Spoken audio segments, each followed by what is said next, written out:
I call that the vents. I don't know if I've talked to you about the vents before, but that's a concept that's come to me over time. These are specifically heart vent. And the idea of the vent, I don't know exactly how it came to me, but anyways, this was up by a lake. I looked down and there was Headless Barbie with heart vents. And so vent is in a sense something that like bypasses the ego or anything that you understand as yourself, your personality, your how you orient yourself as a physical being. And events are like, it's sort of like when you work in a dream and like then that the thing that you don't expect as you're cobbling things together or experiencing the dreams, something happens, and that's like this breath. You get this sort of breath into yourself, not you, but like your soul. It's like a soul inhalation or oxygen to the soul. It's hard to, but I think you get what I'm saying, right? Mm-hmm. We have talked about it a little bit, I remember. Right. It's like another way of talking about it is the limit. I call it the limit of the ego. Limit of the ego consciousness, what I call LEC. LEC. So that it's like beyond anything that like comes beyond your understanding, anything that's like at the limit of yourself, the threshold, like where you can't. I should have gone the other way, but it's fine. Anyways. You hit your LEC. Yeah, you hit your LEC. It's not, hitting your LEC is necessary for any kind of individuation, growth, soul growth.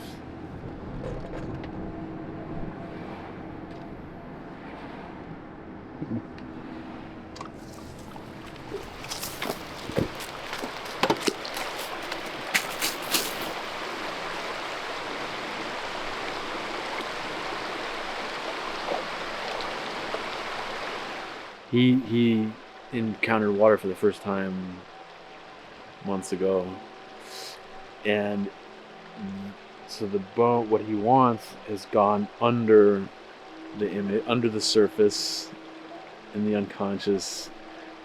The conscious, you could say, is what's above the water, and the unconscious is what's below the water. It's sort of distorted, and so he's going after the bone. It's in a new place, and he has to, in going for it, he has to have the experience of putting his head under water and then also continuing that whole trajectory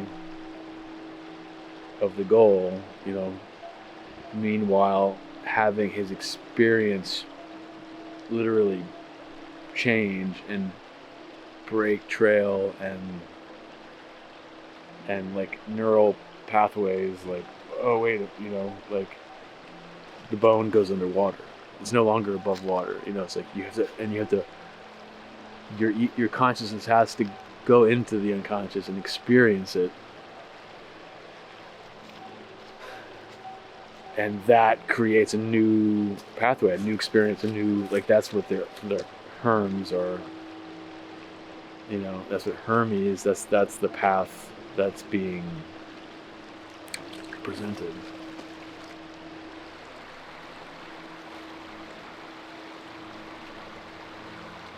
Because that bone, the reflection of the bone exists on the surface, so he sees it on the surface, but it's actually underneath, and he hasn't had that experience of the thing not being on the surface. He's not had the experience of the thing being represented on the surface, but actually existing beneath. And so he has to penetrate that image to find, whoa, that's not the thing I'm going for, like that, you know, and then experience the cold water and the like, you know, I mean, that's the body, that's the whole experience of the body, like.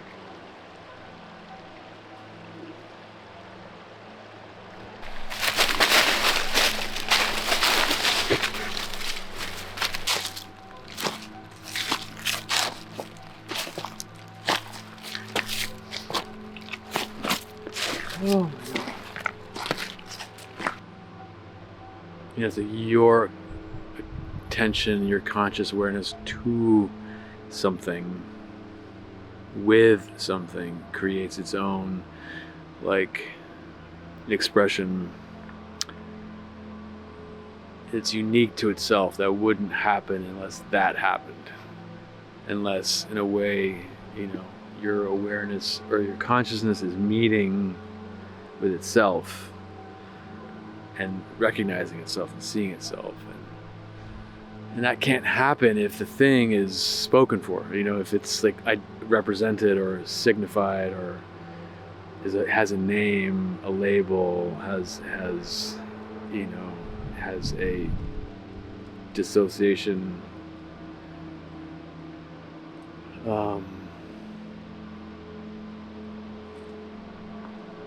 and that's why the dream is like uncolonized. It's not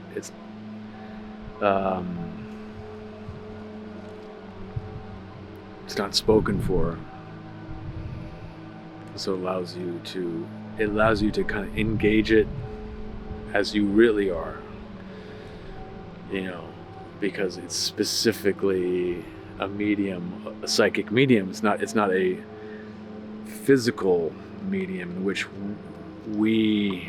how we identify ourselves, right? So you go into it, you strip off that, you strip it off, you know, that's the limit of the ego. The ego can't go beyond the physical. So the second you go beyond the physical, you go beyond the ego and you go into the soul, and then the soul is speaking. And my body is to blame for all of this. That's like, I think that's the, like, it's the only tangible, like, excuse for all of it. Like, it must be my body, right? It must be my fleshy buttocks and my like, imagine a 2-year-old that's trying to understand why he's trying to understand him as himself. I'm starting to understand myself as a somatic being that's like, is it safe? Is it okay to walk around and to feel things? You know, and then the mother just fucking disappears and is sort of like this reverse Big Bang, and just explosion, implosion, and all your nutrients and nutrition and safety goes out. It just disappears. So that must be the body. It must be me. It must. And so now I have to climb the fucking ivory tower to get it back, and to actually escape my body, so that my body doesn't come into the frame, so it doesn't come into and ruin everything, you know. And so it's this fucking fucked up fairy tale. I have to come back and realize that my body is the solution. It's the answer. It's the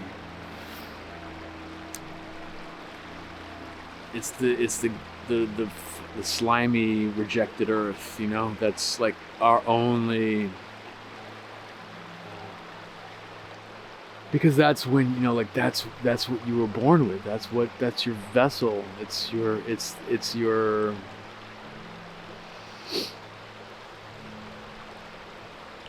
Does that manifest in, like, the way you feel about yourself, just in terms of, like, confidence? Like physical confidence? Well, it means that confidence is conditional. It means, like, I can be fucking so confident if I do it right. If I do it wrong or imperfectly, then I am not confident. I am disposable. I'm rejected. It's like arbitrary and